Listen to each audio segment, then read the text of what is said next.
Welcome back. In this video, I'll be walking you through how I go about replacing a phone screen using both After Effects and Mocha. So why would you want to do this in the first place as opposed to just filming the actual screen?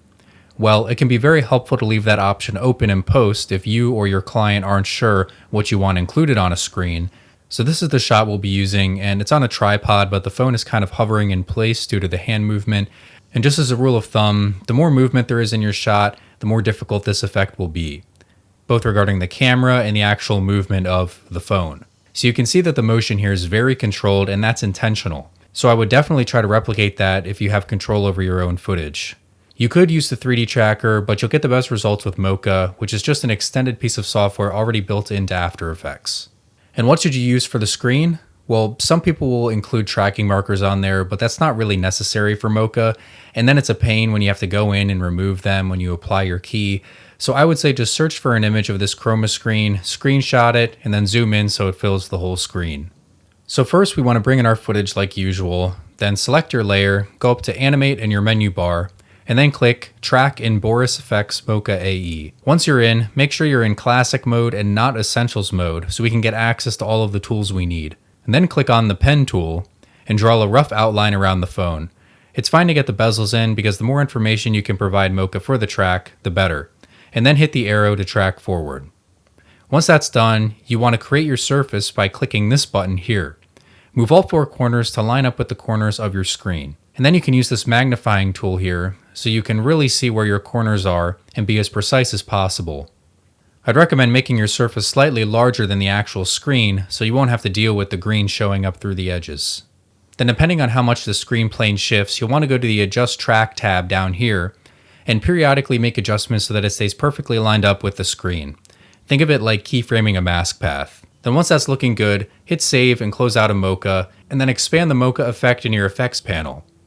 Then hit Create Tracking Data. Before we do anything else, drag your screen content from the import window into a new composition. Then we need to make this the exact dimensions of our main comp, so go into your composition settings and change it to the original resolution of your footage. In this case, it's 3840 by 2160, but it could be 1920 by 1080 or whatever you're using. Then right-click, hover over Transform, and then click Fit to Comp. Now that will stretch it, but it's optimizing it for when we apply our tracking data to it. So then go to your main comp and make this layer the source. And there you go. It's important to be thorough with your track and especially your surface in Mocha so that you cover up all of the green. Next, we're going to make the thumb appear above the screen. Since we used a chroma screen, this is easy enough. So duplicate your footage, place it over top of the screen layer, and then search for key light and apply that to the footage layer on top. Then use the color picker and select a neutral shade of green. You may want to go in and adjust some of the settings like the gain and screen matte, but in general this looks good. Then create a mask just around the finger so that the key is only affecting that area and feather it a bit. Then to get rid of some of the artifacting from the keyer, duplicate that layer, delete key light from the bottom, and then set the bottom layer to an alpha track matte. And this will only make the white areas see-through. Then you can go ahead and pre-comp all of your keying layers and then desaturate the green from that pre-comp layer. Now you'll see that there's still light showing on the hand, but it's a more neutral tone that's more consistent with our new screen.